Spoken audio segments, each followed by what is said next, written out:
Notre histoire prend place dans la banlieue aisée de Memphis, dans le Tennessee. Deborah Marion passe un appel téléphonique qu'aucun parent ne voudrait jamais passer. Cet appel est destiné à la police de Collierville, située à une trentaine de minutes en voiture du centre-ville de Memphis. Elle signale la disparition de son fils, la célèbre star de la NBA, Lorenzen White. Son nom est bien connu des policiers et de la plupart des habitants de Memphis. Lorenzen est considéré comme un héros local.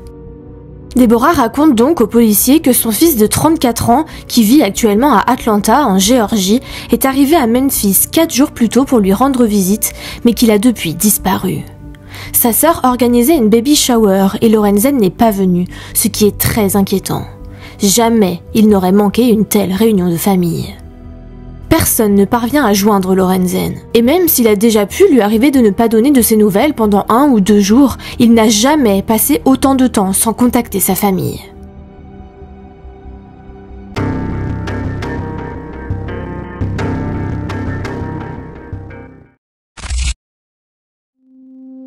Lorenzen White est né le 4 novembre 1975 à Oxford, dans le Mississippi. Il entretient un lien fort avec ses parents, malgré leur divorce quand il était encore très jeune. C'est le père de Lorenzen, Herb, qui initia son fils au basket, ayant lui-même été une étoile montante du sport. Il fut son premier entraîneur. Dès son entrée au lycée, il constata que cette adolescente de 1,98 m était un athlète doué et décida de transférer Lorenzen du Mississippi à Memphis pour sa dernière année de lycée, espérant qu'il attire l'œil des recruteurs d'université afin d'obtenir une bourse sportive. Et il a vu juste, car Lorenzen a gravi les échelons puis s'est enrôlé dans l'équipe de basket de l'université de Memphis. Côté cœur, Lorenzen tombe fou amoureux de la fille de son coach au lycée, Shera Robinson, de 5 ans son aînée. En 1994, durant sa première année à l'université, Shera tombe enceinte et donne naissance à leur premier enfant le 11 avril 1995, un fils prénommé Lorenzen Jr. Le couple est aux anges, mais décide de reporter le mariage afin que Lorenzen puisse se concentrer sur le basket. 1 an plus tard, alors qu'il jouait encore à l'université de Memphis, son dévouement et son travail acharné portèrent leurs fruits. C'était le soir de la sélection pour la NBA, l'une des 4 ligues professionnelles majeures du sport américain, dont les joueurs étaient, en 2015, les mieux payés au monde. La NBA est actuellement considérée comme le championnat de basketball le plus prestigieux au monde en termes de niveau de jeu, d'affluence et d'audience. C'est donc un rêve qui se concrétise quand Lorenzen, dit Ren, devient un joueur de l'équipe des Clippers de Los Angeles en 1996. Le couple se marie en 1998 et en 1999, Shera donne naissance à leur deuxième enfant, une fille prénommée Lorraine. Bien que souvent en déplacement pour les matchs extérieurs, Ren est toujours impatient de rentrer chez lui auprès de Shera et de ses enfants. Puis il change d'équipe et la famille déménage à Atlanta et finalement, c'est le retour aux sources tant attendu quand Lorenzen devient en 2001 un Grizzly de Memphis, la ville où sa carrière a débuté. Lorenzen et Shera s'installent alors à Collierville, une banlieue aisée de Memphis. Au fil des ans, la famille s'agrandit et le couple a 7 enfants. Lorenzen Jr., Lorraine, des jumeaux Lamar et Shamar, Lawson, Sophia et Sierra. Shera est une mère formidable qui tient la maison d'une main de maître quand Lorenzen n'est pas là. La famille est heureuse, la vie est parfaite. Lorenzen est un jeune homme apprécié et généreux. Il n'hésite jamais à aider les autres. Certains de ses amis disent même qu'il vous donnerait la chemise qu'il porte sur le dos si vous en aviez besoin. Il achète une maison à sa mère, Deborah, pour qu'elle ne manque jamais de rien. Il aide ses amis en leur payant l'université, ce qui, comme nous le savons, coûte extrêmement cher aux États-Unis. Il fait des dons à des œuvres caritatives. Il est généreux. En effet, vous vous en doutez, le couple est aisé. Lorenzen gagne des millions. Son péché mignon, ce sont les voitures, alors que Shera, elle, adore les bijoux et les vêtements. Donc les millions rentrent, mais sortent aussi beaucoup. Malheureusement, la tragédie frappe les White en mars 2003, quand leur dernier bébé de 11 mois, Sierra, décède de la mort subite du nourrisson et laisse la famille en miettes. C'est le tournant de leur mariage. Des disputes éclatent de plus en plus souvent, mais la famille essaye de rester unie. En 2006, Lorenzen est transféré aux Hawks d'Atlanta et la famille déménage à nouveau tout en gardant la maison de Memphis. Après quelques nouveaux transferts, sa carrière prend fin en 2009 quand aucun nouveau contrat ne lui est proposé. Quoi qu'il en soit, son mariage bat de l'aile, au point que Shera retourne à Memphis et qu'il reste à Atlanta. Lorenzen fait de nombreux allers-retours pour voir ses enfants et finalement le couple divorce en février 2010 sous l'impulsion de Shera. Des accusations de tromperie font surface des deux côtés, mais Lorenzen avait aussi le sentiment que durant les derniers mois, Shera ne restait que pour son argent. Toutefois, même après le divorce, Shera et lui restent amants et des connaissances du couple diront même qu'ils étaient prêts à se remettre ensemble. Les conditions du divorce ne sont pas faciles pour Ren, qui doit débourser une grosse somme chaque mois pour la pension alimentaire de ses 6 enfants. Bien qu'il fût estimé qu'au cours de sa carrière, l'ancien basketteur a gagné 55 millions de dollars, lui et Shera dépensaient énormément, ce qui fait qu'après la fin de son dernier contrat, Lorenzen avait finalement du mal à payer ce qu'il devait pour les enfants. Ça allait même si mal que la banque menaçait de récupérer son appartement d'Atlanta ainsi que certaines de ses voitures. Quelques mois plus tard, le 22 juillet 2010, Lorenzen est porté disparu.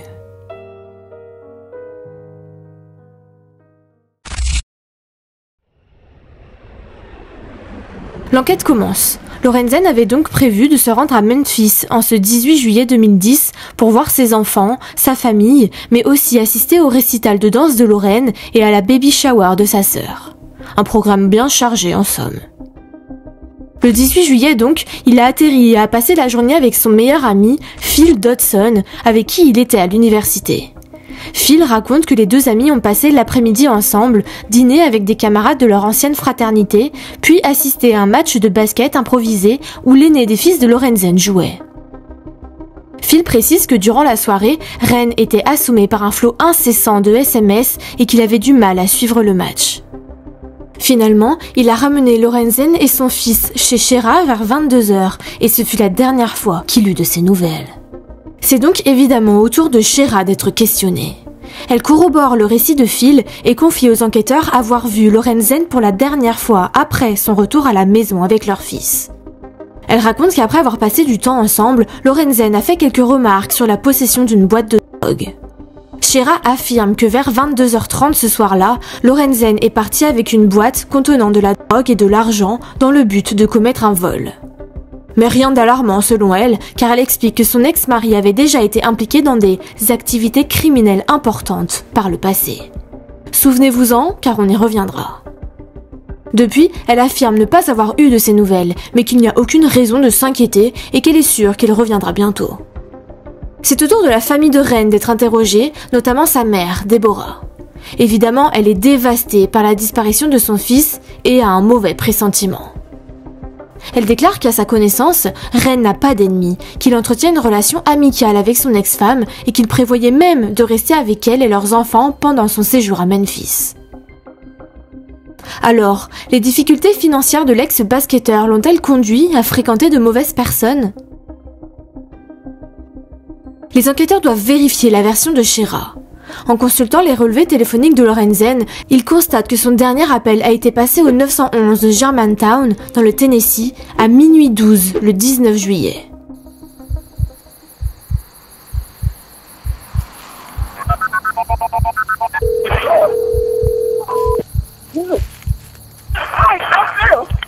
Georgetown 911, where's your emergency? Hello? Hello? Hello? Son, I have nothing but gunshots. Hello? Hello?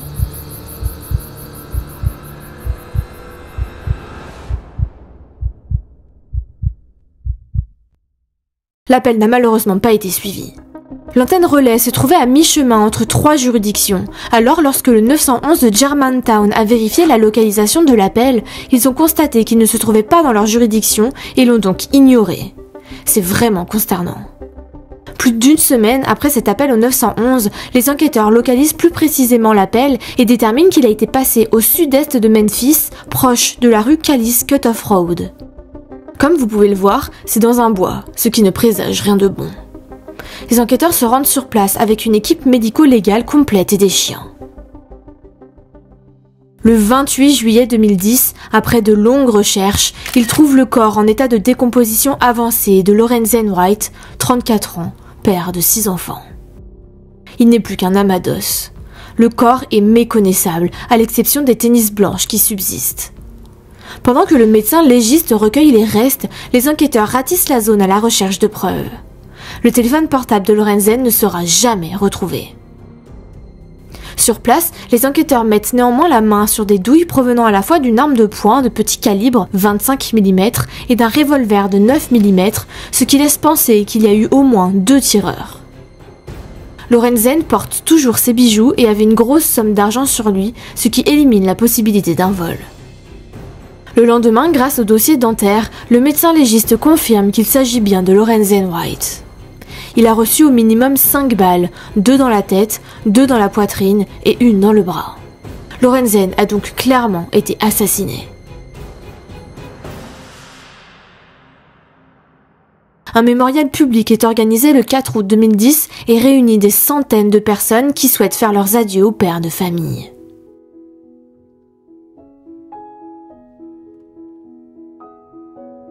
Interrogée par des journalistes, l'avocate de Shera de l'époque, Maître Matisse, raconte que sa cliente effrayée lui a dit, ainsi qu'à la police, que des semaines avant le meurtre, des hommes non identifiés portant des armes à la ceinture étaient venus chez elle à la recherche de son ex-mari. Interrogée à nouveau, sa famille insiste sur le fait qu'il ne serait jamais impliqué dans la vente de drogue. Les gens qui connaissent Lorenzen savent qu'il n'y a pas une once de méchanceté dans son corps. La Lorenzen n'était pas un gars de la rue, déclare son ami Monte Nevels. Également, il déclare aux enquêteurs que les difficultés financières de Ren étaient en grande partie dues aux habitudes de consommation de Shera. Pour exemple, après la mort de son ex-mari, Shera a reçu plus d'1 million de dollars de l'assurance vie, c'était une clause du divorce, qui était censée prévenir ses 6 enfants du besoin si jamais il lui arrivait quelque chose. Et en l'espace de 10 mois, elle a dépensé 970 000 dollars en voyages, en meubles, en voitures et en immobilier. La police reçoit une information comme quoi Shera aurait été vue, la nuit où Lorenzen a disparu, avec une connaissance masculine et qu'ils ont allumé un feu de joie dans l'arrière-cour de la maison de Shera. Sa résidence est fouillée, mais cela ne donne rien. Seuls des trombones sont retrouvés dans les cendres du feu de joie, ce qui ne prouve rien. Quoi qu'il en soit, pour la police, cette histoire de trafic de drogue n'est pas si folle que ça. Après tout, le monde des stars et du sport à haut niveau peut mélanger argent, soirée, addiction, crime, etc. Pour eux, le meurtre de l'ex-basketteur est lié à la drogue et implique des réseaux extérieurs à l'État, voire internationaux. Face à ces accusations, Deborah, la mère de Lorenzen, brûle de rage. Elle a une théorie sur l'identité du meurtrier de son fils et n'hésite pas à la partager. Shera est la dernière personne connue à avoir vu Lorenzen vivant. Vous devriez commencer à vous intéresser à son ex-femme, répète Deborah aux enquêteurs, mais ils ne semblent pas vouloir l'écouter. Deborah devient alors à la fois une militante et une détective. Elle organise des veillées pour son fils assassiné. Elle distribue des tracts. Elle fait pression sur certains enquêteurs et sur la police de Memphis en général pour qu'ils redoublent d'efforts. Mais l'affaire traîne en longueur et devient peu à peu un cold case. Pendant des années, Deborah consacre la majeure partie de ses journées à tenter d'élucider le crime. Elle a accumulé tant de preuves, rempli tant de carnets, qu'elle a dû louer un local de stockage lorsque ses tiroirs et ses placards ne pouvaient plus rien contenir de plus. Elle est convaincue que Shera Wright a orchestré le meurtre de son fils. Mais rien n'y fait, l'enquête piétine. En 2014, Shera s'est remariée. Elle s'appelle désormais Shera Robinson et est devenue pasteur. Quand elle sort un livre intitulé « Monsieur, dis-moi tout », Deborah manque de passer à l'acte par vengeance. Ce livre, c'est l'apogée du mépris et du manque de respect. Tenez-vous bien, car le personnage principal du roman, c'est un homme trompeur et coureur de jupons qui grandit dans le Mississippi, déménage à Memphis, épouse une femme plus âgée du nom de Sharon et devient un joueur de basket professionnel dans la NBA. Cette histoire vous dit quelque chose, n'est-ce pas ? Interviewée en 2015, Shera Robinson affirme que 99,99% du livre, y compris des scènes graphiques de violence domestique et une scène dans laquelle l'héroïne surprend la star du basketball au lit avec une autre femme, sont des histoires vraies tirées de sa vie avec Lorenzen. Cet événement d'ailleurs est repris dans l'interview. Bien sûr que c'est réellement arrivé, déclare-t-elle. En fait, ça s'est même produit au cours d'une année où Lorenzen a gagné 9 millions de dollars. Si j'étais partie, cela aurait été moitié-moitié, 4,5 millions chacun, plus la moitié de tout ce que nous avions déjà. Mais elle est restée, dit-elle, parce qu'elle l'aimait. Le fait de renoncer aux 4,5 millions de dollars en est la preuve, affirme-t-elle. Il aura toujours une place dans mon cœur, car il est le père de tous mes enfants, ajoute-t-elle. Pendant des années, Shera Robinson a dû faire face à des rumeurs selon lesquelles elle aurait poursuivi Lorenzen pour son argent. Pourtant, elle a commencé à sortir avec lui avant qu'il n'ait quoi que ce soit, dit-elle, à une époque où d'autres hommes bien établis et riches lui couraient après. Elle dit être restée avec lui, même si elle a subi des attaques physiques. Ce n'était pas régulier, dit-elle. Souvent, des mois de bonheur conjugal passaient. Mais ensuite, la rage, cette fameuse agressivité sur le terrain, son côté sombre, s'installait à la maison. Interrogée, elle déclare qu'elle a toujours refusé de porter plainte pour protéger son mari. Il y a beaucoup de femmes qui sont frappées et maltraitées et qui n'en parlent pas. Vous savez pourquoi ? Parfois parce qu'elles ont peur. Mais parfois aussi parce qu'elles savent qu'elles ne partiront pas. Parce qu'elles les aiment. Et parce que ça n'a pas d'importance. Vous avez signé pour être avec cette personne pour toujours, déclare-t-elle. Bien entendu, les proches de Lorenzen sont choqués par la sortie du livre. Michael Gibson, un ami de longue date de l'ex-basketteur, déclare « Je ne sais pas si c'est pour gagner de l'argent ou quoi, mais elle doit aussi penser à ses enfants. Elle jette leur père sous le bus. Elle le ridiculise. Il était un héros pour beaucoup de gens à Memphis. Et c'est quelqu'un que vous prétendez aimer ? C'est tellement déroutant. » Inébranlable, Shera déclare qu'elle travaille sur une suite qui pourrait être publiée dans le courant de l'année 2015. « La vérité est ce qui vous libère, d'accord ? Ce livre est la vérité, affirme-t-elle. Elle dit espérer que son livre pourra aider d'autres femmes piégées dans des mariages abusifs ou difficiles. Les faits peuvent suivre la fiction, mais dans ce cas, la fiction suit les faits. Le personnage central, Monsieur Dis-moi-tout, est tué dans la suite, dit-elle. Oh oui, il est assassiné, mais vous découvrirez dans le livre que tant de facteurs différents l'ont déjà tué avant qu'il ne meure physiquement. À cause du chaos, des tromperies, des déceptions, il est comme déjà mort, dit-elle. Quand on lui demande comment elle se sent d'avoir été soupçonnée par la police dans le meurtre de son ex-mari, elle répond qu'elle a été très offensée. Puis l'interview revient sur les allégations qu'a faites Shera à propos du fait que Lorenzen était impliquée dans un trafic de drogue. Curieusement, elle déclare finalement qu'elle n'avait pas connaissance d'une quelconque implication de son ex-mari dans la vente de drogue. Elle ajoute, je cite, « Je ne vais pas spéculer sur quelque chose d'aussi dévastateur alors qu'il y a tant d'autres choses dont nous pouvons parler et que je sais être vraies. » Pourtant, selon sa déclaration sous serment que la police a utilisée pour perquisitionner son domicile, c'est bien Shera qui a suggéré que la disparition de son ex-mari pouvait être liée à la drogue. D'après le rapport d'enquête, Shera a appelé un inspecteur de la police de Collierville la veille de la découverte du corps de Lorenzen et lui a dit que Ren avait quitté son domicile vers 22h30 en emportant une boîte de drogue, puis qu'il serait revenu et reparti peu de temps après avec une somme d'argent. Elle a également déclaré avoir entendu Ren parler sur un trackphone, un téléphone portable prépayé difficile à tracer, en disant qu'il allait vendre quelque chose pour 110 000 $. 5 ans plus tard, interrogée à ce sujet donc, elle affirme que la police a embelli son histoire. « Je n'ai jamais parlé de boîte de drogue, j'ai juste dit qu'il avait une boîte. » Mais elle a du mal à décrire la boîte. « Ça fait 5 ans !» rétorque-t-elle. Lorsqu'un journaliste suggère une boîte à chaussures, elle répond « Oui, plus ou moins de la même taille, une boîte entourée d'un ruban adhésif. » Lorsqu'il est parti, cette boîte n'était plus là. Je suppose donc qu'il l'a emportée avec lui. On lui demande alors si c'est la police qui a ajouté la référence à la drogue. Beaucoup de choses ont été ajoutées et soustraites. C'est tout ce que je dirais à ce sujet, répond-elle. Shera a également du mal à se souvenir des affirmations plus sensationnelles, selon lesquelles 2 ou 3 hommes armés sont venus chez elle chercher Lorenzen dans les semaines qui ont précédé son assassinat. Pourtant, si elle ne s'en souvient pas, d'autres personnes de son entourage, eux, s'en souviennent bien. Deborah, la mère de Ren, déclare que son ancienne belle-fille lui avait dit la même chose après la découverte du corps de son fils. D'après elle, je cite, elle a dit qu'ils allaient commencer à tuer les enfants. Michael, l'ami de Lorenzen, déclare que Shera lui en a parlé après la disparition de la star du basket. Je cite : « Elle m'a dit que des types étaient venus chez elle à la recherche de Lorenzen et qu'ils sont aussi passés par le garage de son père. Et personne n'en a le souvenir au garage. » Mise devant ces contradictions, Shera répond : « J'essaye de ne pas penser à ce genre de choses. Si j'ai dit que c'était arrivé, c'est arrivé. Je ne veux pas revenir là-dessus. » Interrogé, le détective Armstrong, l'un des enquêteurs de l'affaire, publie cette déclaration. « Nous pouvons confirmer que Shera Wright a déclaré avoir été contactée à 2 reprises et a aussi déclaré que son fils a été approché à l'école.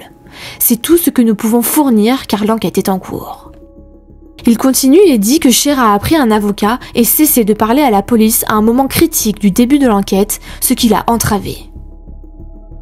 La suspicion persistante qui pèse sur elle est l'une des raisons pour lesquelles Shera a annoncé qu'elle déménageait à Houston, où elle pense qu'il y a de meilleures possibilités de jouer au basketball pour ses jumeaux adolescents, Lamar et Shamar.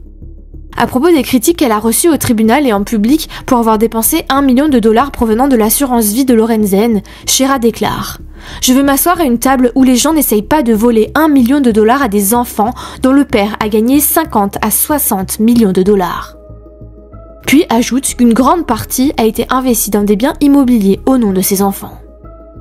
Elle continue : « Je veux m'asseoir à une table où les gens ne croient pas automatiquement qu'une femme qui n'a jamais eu d'ennui puisse être impliquée dans quelque chose de si horrible et tragique. Je veux m'asseoir à une table où les gens me voient tel que je suis. » Pour clôturer l'interview, le journaliste lui demande, les yeux dans les yeux : « Avez-vous quoi que ce soit à voir avec le meurtre de votre ex-mari ?» Ce à quoi Shera répond, je cite : « Je suis une mère, une épouse, une auteure. La police doit trouver l'assassin. »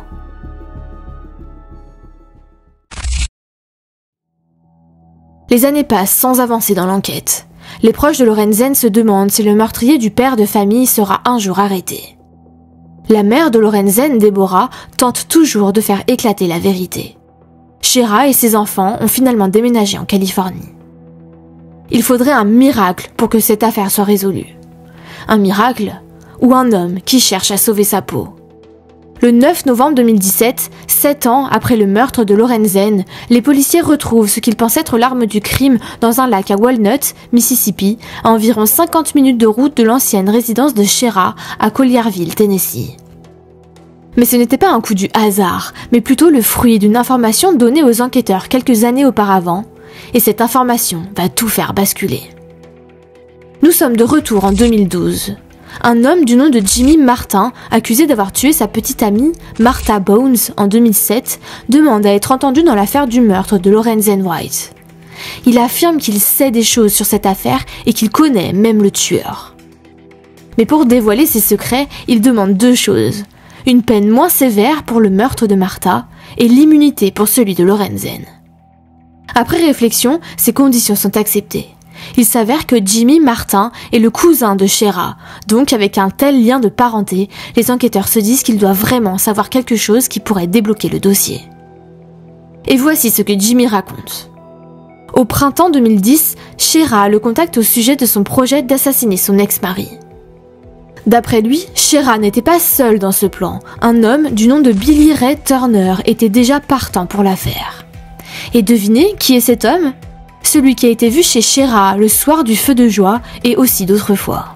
Ils se sont rencontrés à l'église, il est paysagiste et faisait des petits boulots dans son jardin, puis ils sont devenus amis. Donc Jimmy explique qu'il a accepté d'écouter dans le but d'en savoir plus, même s'il ne pensait pas que ce complot irait jusqu'au bout. Lors d'une réunion de suivi, il raconte qu'ils ont commencé à discuter du type d'équipement dont ils auraient besoin. En juin 2010, Jimmy est en voiture pour se rendre à Batesville, sa ville natale dans le Mississippi, lorsque Shera l'appelle pour lui demander de regarder dans le coffre à son arrivée. Et quand il a regardé, Shera y avait placé 3 armes, de la weed et de l'argent. Quand Jimmy la rappelle pour avoir des explications, Shera lui dit de se rendre à Atlanta, où Lorenzen habite, et de le tuer en lui tirant dessus. Quelques jours plus tard, les cousins se recontactent. Jimmy dit à Shera qu'il s'est bien rendu chez Lorenzen, mais qu'il n'était pas là. Mais en vérité, il n'y est même pas allé. Apparemment, Shera était furieuse et le soupçonnait de mentir. Mais quand bien même, elle voulait mettre son plan à exécution et elle avait besoin de lui. Alors la deuxième fois, Shera appelle Jimmy et lui annonce que cette fois-ci, Billy va l'accompagner. Elle explique qu'elle est récemment allée chez Lorenzen à Atlanta et qu'elle a laissé une fenêtre ouverte. Le plan était qu'il devait entrer et sortir par cette fenêtre pour le tuer. Mais cette tentative a échoué car après s'être faufilé à l'intérieur de l'appartement, un inconnu dormait sur le canapé, alors ils ont préféré faire demi-tour. Après cette deuxième tentative infructueuse, Shera a pris les choses en main. Il s'avère que d'après le rapport d'enquête, Shera a carrément fait campagne pendant des semaines pour que Lorenzen lui rende visite à Memphis en lui envoyant des SMS sexuellement explicites.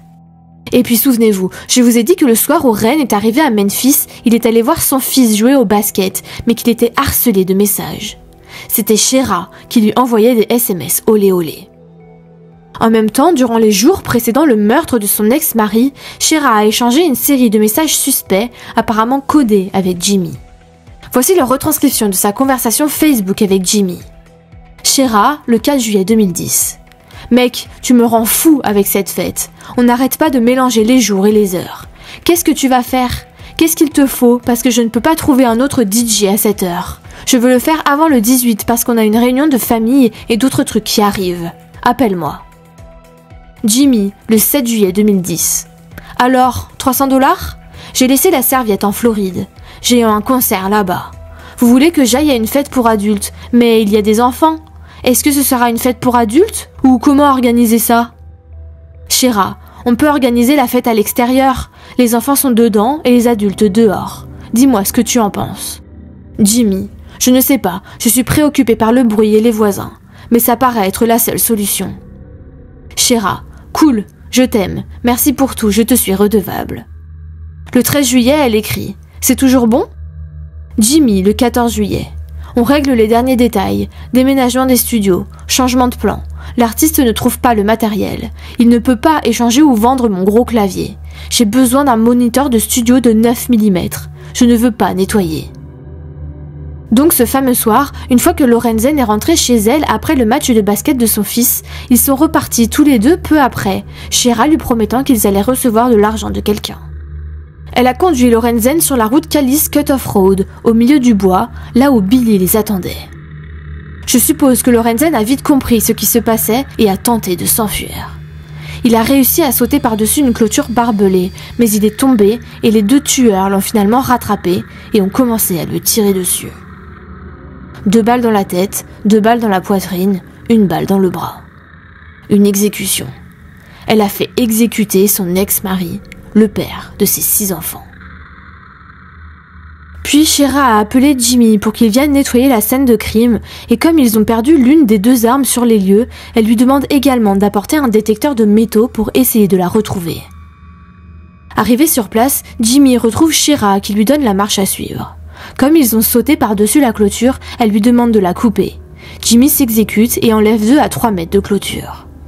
Mais même avec le détecteur de métaux, il ne retrouve pas l'arme. Après un long moment à chercher, il a fini par partir. Il explique que Shera ne l'a pas contacté pendant plusieurs jours. Quand Shera le rappelle, c'est dans le but d'aider Billy à se débarrasser de l'autre arme. Alors, ils ont roulé jusqu'au lac Walnut, ont rayé le numéro de série de l'arme, puis l'ont jeté à l'eau. L'arme a été retrouvée exactement où Jimmy l'a indiqué, ce qui, pour la police, corrobore l'entièreté de son récit.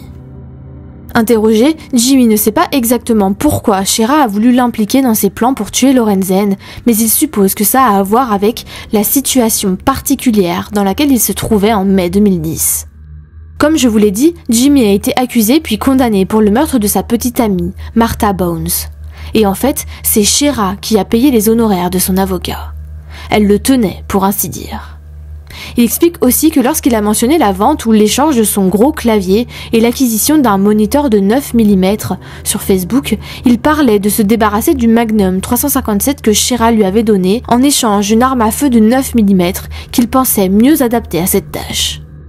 Bon, donc à partir de 2012, les enquêteurs ont plus ou moins toutes les pièces du puzzle. Mais ils veulent faire les choses correctement, ils veulent prendre leur temps. L'arme est finalement retrouvée le 9 novembre 2017 par des plongeurs du FBI. Le 5 novembre 2017, Billy Ray Turner, 46 ans, est arrêté et inculpé de meurtre au premier degré pour la mort de Lorenzen. Le 15 décembre, Shera Robinson est arrêtée près de son domicile à Riverside, en Californie, et inculpée du meurtre au premier degré, de complot en vue de commettre un meurtre et de tentative de meurtre. Leur caution est portée à $1 million. Ils font face à la peine de mort. L'entourage de Billy est sous le choc. Personne ne croit ce qui est en train d'arriver. « Je ne crois pas qu'il l'ait fait », déclare Walter Jordan, qui a connu Billy toute sa vie. « Je ne croirais jamais qu'il a fait ce genre de choses. Parce que c'est quelqu'un de très gentil. Il m'a aidé chaque fois que j'en ai eu besoin. Je ne pense pas qu'il l'ait fait. Quelqu'un l'a probablement piégé. » Moïse Stokes, qui connaît Billy depuis des décennies, est lui aussi d'accord. « Il n'est pas ce genre de personne. C'est un homme bien », déclare-t-il. Comme vous vous en doutez, Deborah, la mère de Lorenzen, est soulagée. Depuis toujours, elle savait qui avait tué son fils. Elle réfléchit déjà à la peine qu'elle voudrait que Shera obtienne. Je cite « Je ne veux pas que Shera soit condamnée à mort. Je veux que ses enfants lui manquent, comme le mien me manque. » D'après le rapport d'enquête, les enquêteurs ont gardé le secret sur la découverte de l'arme pendant plusieurs semaines, car à l'époque, ils essayaient d'obtenir une mise sur écoute de Shera. Une fois la mise sur écoute autorisée, la police a publié un communiqué de presse indiquant que l'arme de poing de 9 mm avait été retrouvée. Dans les conversations téléphoniques enregistrées, Shera semblait bouleversée par la découverte de l'arme. L'enquêteur a reconnu que lors de certains appels, elle semblait même presque suicidaire. Elle, qui avait quitté la région et habitait désormais en Californie, a fait un voyage imprévu à Memphis le 12 novembre pour y rencontrer Billy en personne. De plus, elle était réticente à communiquer par l'intermédiaire de son téléphone, mais a demandé à une autre femme d'envoyer des SMS à Billy en son nom. Également, une fois arrêtée, son téléphone a été saisi. Et il s'avère que le lendemain de l'arrestation de Billy, Shera a cherché sur Internet les questions suivantes. L'eau lave-t-elle les empreintes digitales ? Les empreintes digitales restent-elles sur les objets immergés ? Combien de temps les empreintes digitales restent-elles sous l'eau ? Mais aussi, Billy Turner, acte d'accusation, arme à feu sous l'eau.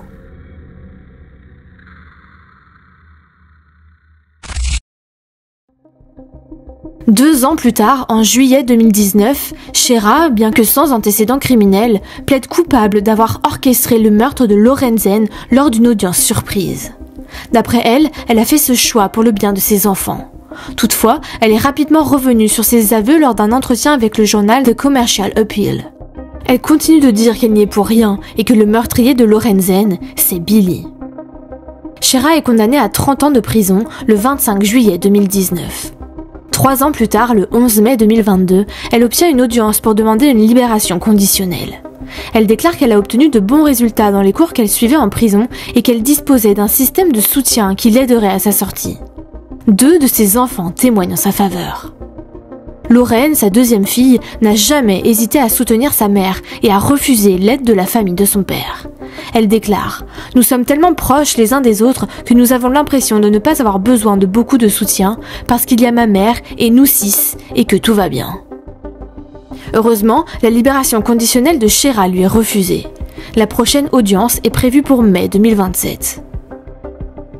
Quant à Billy, lui, il veut aller au procès, qui s'ouvre en mars 2022.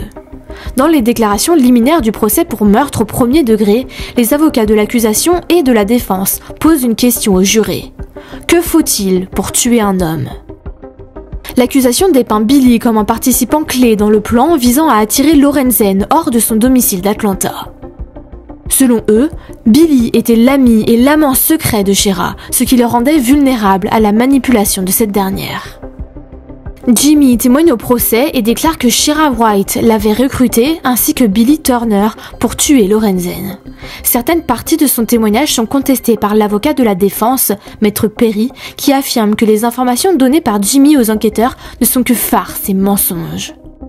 Lors de sa plaidoirie, il déclare que l'histoire folle et inventée de Jimmy Martin n'est pas crédible. Le procureur défend le témoignage de Jimmy, affirmant que l'accord d'immunité l'obligeait à dire la vérité et que les déclarations faites aux enquêteurs et au procureur avaient toutes été cohérentes. Et alors, le mobile ? Il n'est pas clairement établi, mais le procureur déclare que les tueurs étaient animés par la jalousie et l'avidité. Le 21 mars 2022, après une délibération du jury pendant 2 heures, il est reconnu coupable de meurtre au premier degré, de tentative de meurtre et de complot dans la mort de Lorenzen. Il est condamné à la prison à vie avec possibilité de libération conditionnelle. Il fait appel, mais il est rejeté. En juillet 2023, Billy sort du silence. Il accorde une interview au journal Vreg depuis la prison. Je vous ai contacté parce que je voudrais simplement donner ma version des faits, déclare Billy.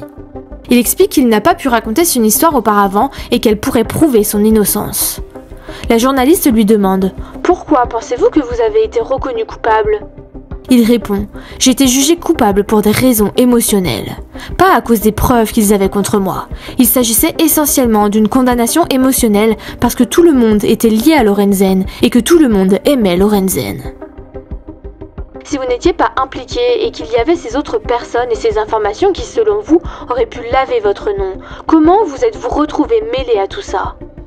Il répond « Je me suis retrouvé impliqué parce que je travaillais avec Shera. J'ai travaillé pour elle et dans le cadre de ce travail, je ne connaissais pas vraiment Jimmy. » La journaliste demande « Je veux que ce soit clair comme de l'eau de roche. Avez-vous tiré sur Lorenzen White ou l'avez-vous tué ?» Et Billy répond « Non, je ne l'ai pas fait.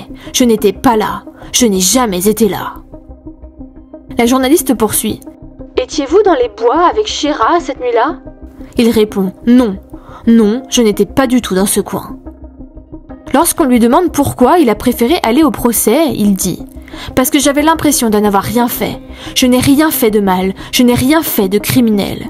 Je ne voulais donc pas plaider pour quelque chose que je n'avais pas fait. Je sais que je suis innocent. » Le jury s'est donc trompé ? Insiste la journaliste. Oui, la plupart sans aucun doute. Ils n'ont pas pris le temps de délibérer sur ma situation. Ils ont même déjeuné pendant la décision qui allait changer la vie d'un homme.